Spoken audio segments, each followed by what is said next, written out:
So I hope you like the color red. I'm not sure what's going on with my webcam, but something that is to be fixed later. Nonetheless, I wanted to give you an analysis of SEED, and I hope that you've enjoyed learning about this educational enterprise that Rhoda and I have walked you through. My first takeaway is that an educational entrepreneurship is social entrepreneurship.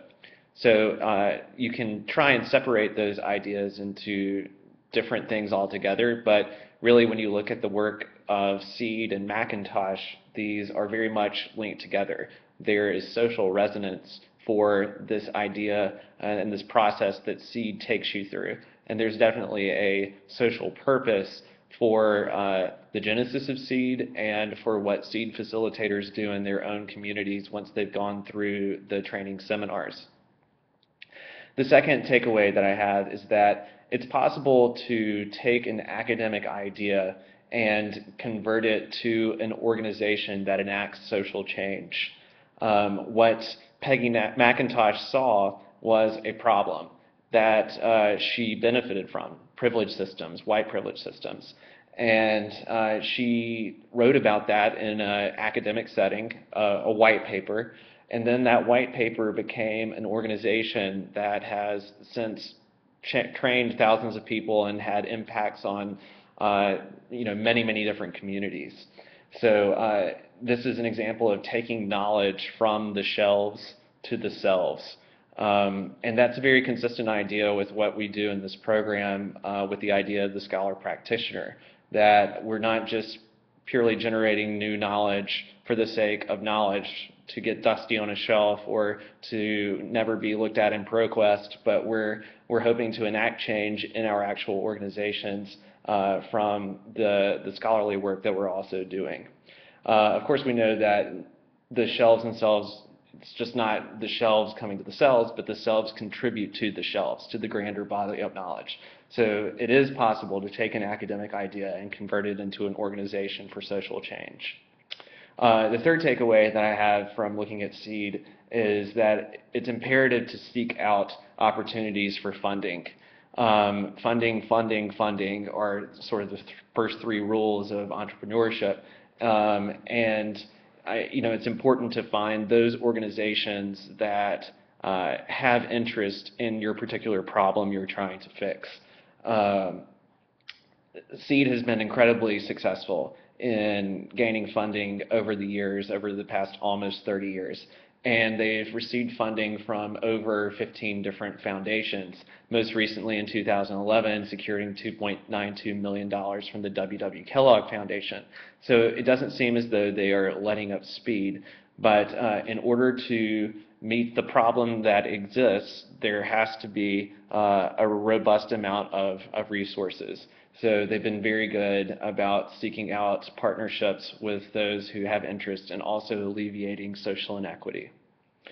The fourth takeaway is that you need to have your venture, your educational enterprise, be larger than one person.